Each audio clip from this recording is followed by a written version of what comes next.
Assalamualaikum warahmatullahi wabarakatuh. Salam sejahtera untuk kita. Saya Seli Mesia Ambarita dengan NIM 501371711 dengan tutor Bapak Dr. Kartono SPD MSI. Saya akan menjelaskan materi diskusi 5 Sejarah dan Filsafat Matematika.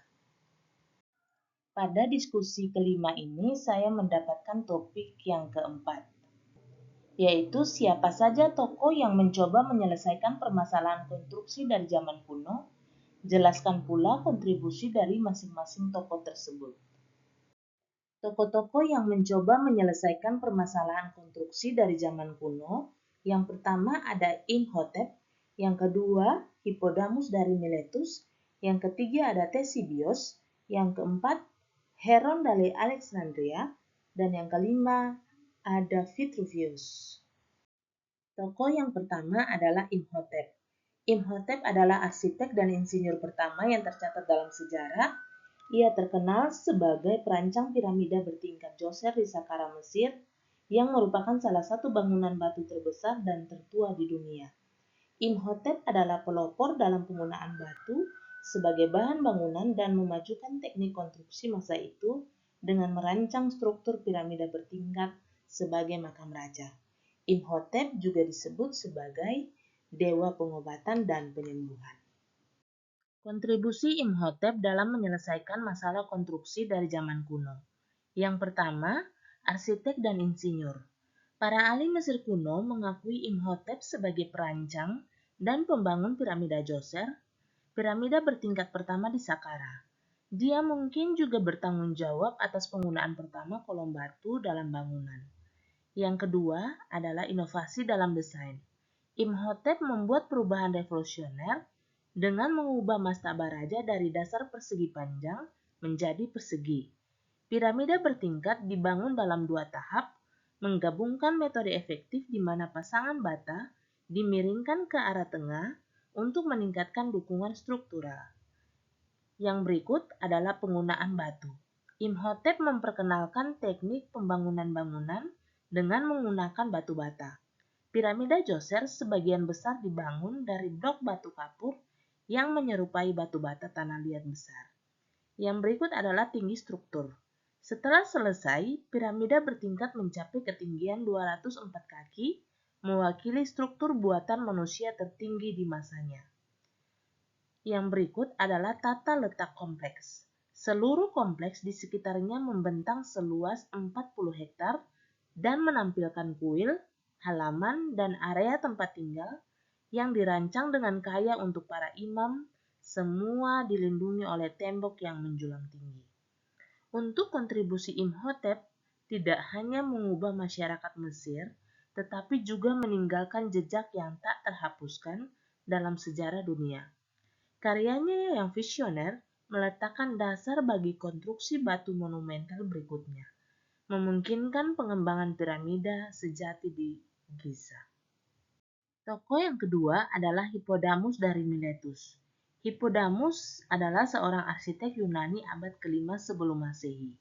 Dikenal karena memperkenalkan keteraturan dan perencanaan geometris dalam pembangunan kota, menggantikan pendekatan yang lebih rumit dan tidak teratur sebelumnya.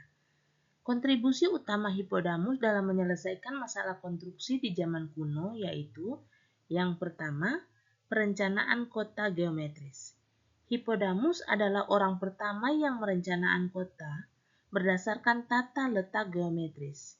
Ia memperkenalkan sistem jalan-jalan lebar dan lurus yang saling berpotongan pada sudut siku-siku.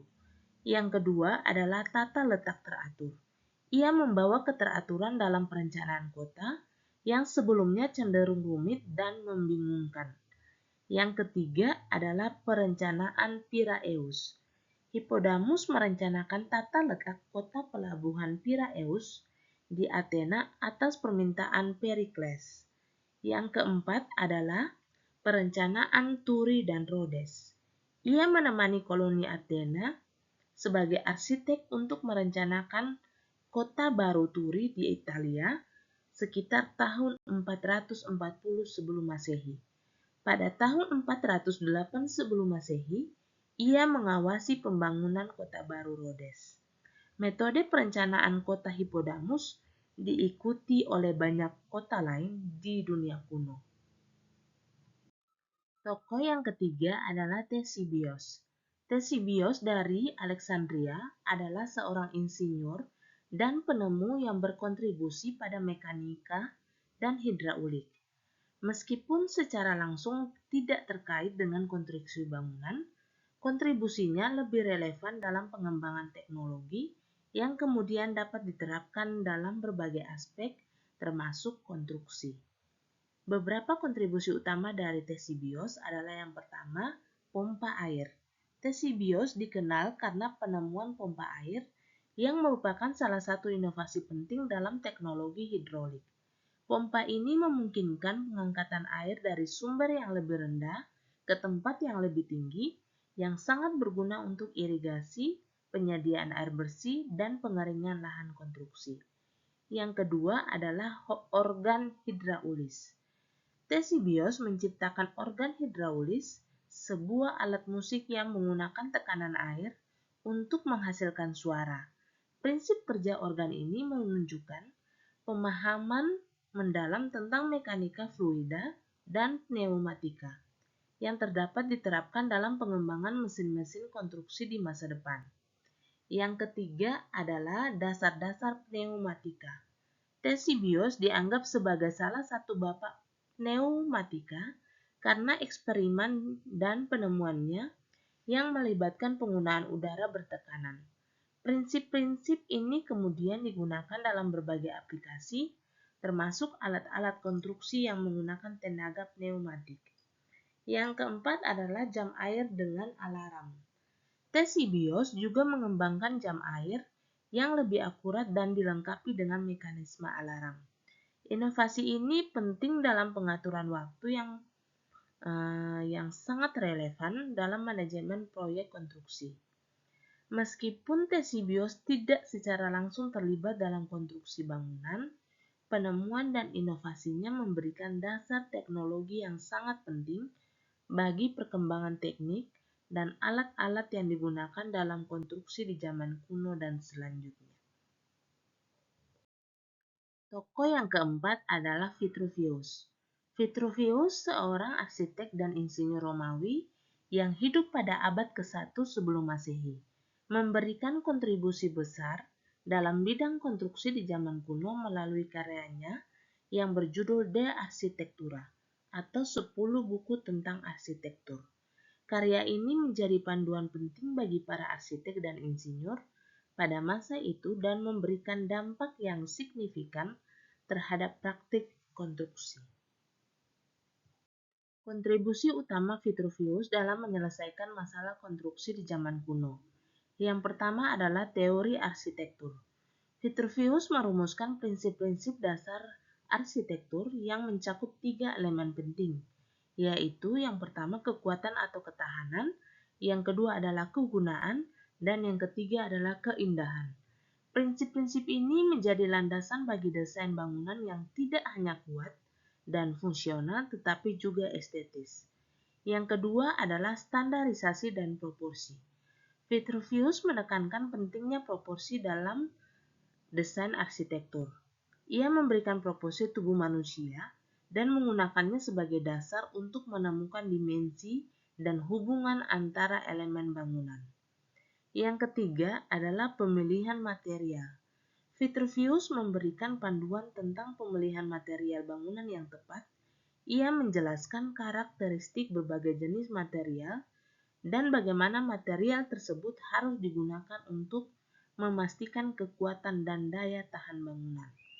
Yang keempat adalah teknik konstruksi.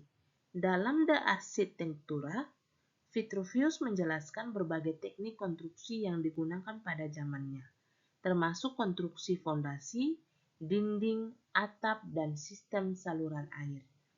Yang kelima adalah perencanaan kota. Vitruvius membahas prinsip-prinsip perencanaan kota, termasuk tata letak jalan, penempatan bangunan publik, dan penyediaan fasilitas umum seperti air bersih dan sanitasi. Yang keenam adalah inovasi teknologi. Vitruvius menjelaskan berbagai inovasi teknologi yang digunakan dalam konstruksi, termasuk sistem pemanas ruangan, jam air, dan mesin-mesin perang. Yang ketujuh adalah saluran air dan pabrik. De Architectura memberikan dasar bagi banyak pengetahuan tentang teknologi Romawi, termasuk pembangunan saluran air yang efisien untuk menyediakan air bersih ke kota-kota. Vitruvius memberikan rincian penting tentang survei dan pembelian material yang diperlukan untuk konstruksi saluran air. Dengan demikian, Vitruvius tidak hanya memberikan panduan praktis tentang teknik konstruksi, tetapi juga meletakkan dasar teoritis bagi arsitektur dan teknik sipil. Karyanya terus dipelajari dan diapresiasi, dan prinsip-prinsipnya tetap relevan dalam desain arsitektur modern. Tokoh yang kelima adalah Heron dari Alexandria.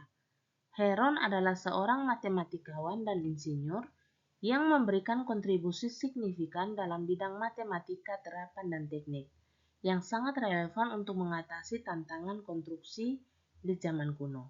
Kontribusinya mencakup pengembangan formula untuk menghitung luas dan volume, penemuan alat survei, dan aplikasi prinsip-prinsip mekanika untuk memecahkan masalah praktis. Demikian yang bisa saya sampaikan pada topik yang keempat ini. Mohon maaf jika terdapat kesalahan dalam penyebutan nama atau istilah. Terima kasih.